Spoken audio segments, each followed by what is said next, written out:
Hi, this is a close read and explanation of I'll Give You the Sun by Jandy Nelson.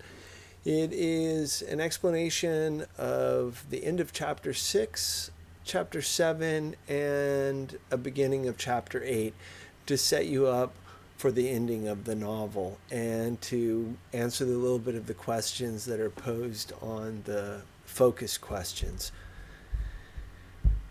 We are focused on chapter 6, section 8, chapter 7, and then chapter 8, section 1.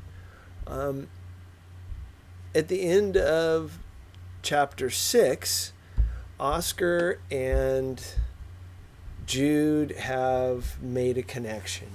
And there is a scene here. It is linked on the paper where she compares herself and Oscar to a piece of art called Brancusi's The Kiss.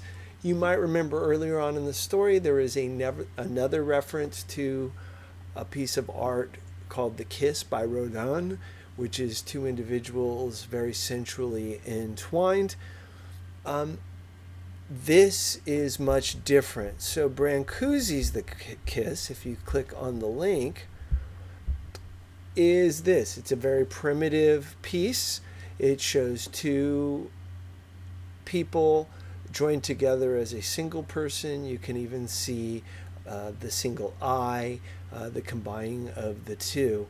If you click the link, it is a Khan Academy explanation of not only this piece of art, but also Brancusi himself. So there is this reference. First of all, I want you to notice Oscar says, yes, just like it, meaning he knows what Brancusi's The Kiss is.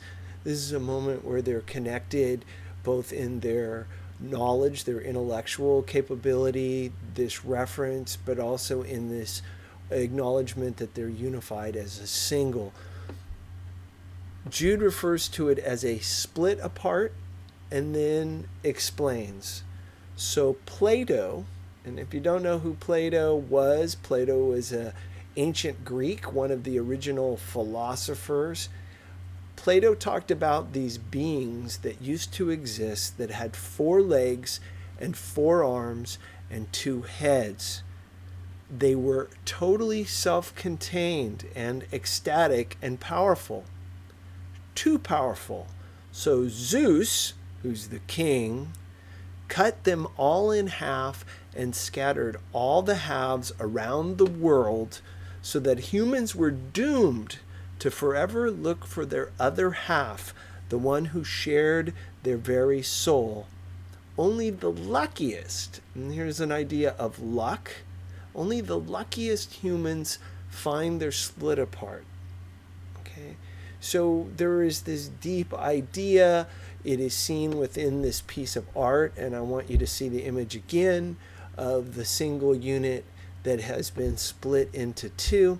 And only if you are lucky do you find this other half. And they could be anywhere in the whole world. So how lucky are you to find that other half?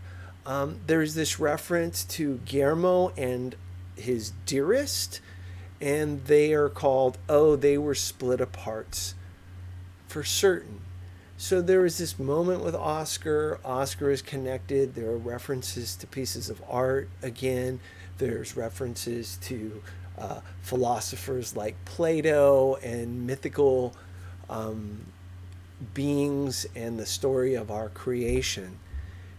So what happens at the end is that as they're hanging out, he says, let's flip our bloody lids together. There's this connection. He says, let's just go for it. And he looks over, and there is a photograph that she has next to her bed. And when he picks up the photograph and looks at it, he says, holy hell, Guillermo doesn't know. And he runs out. So the question is, what is in that photo that makes him run out? It's my mother and father gazing at each other like they have the best kept secret. Oscar has said, you're twins. You're not older. Then Noah, you're twins. Oh my God. Guillermo doesn't know, and he runs off. So as we go, that was the Jude chapter, and there were 8 sections to it, so it was lengthy. You'll see that chapter 7 is only one section.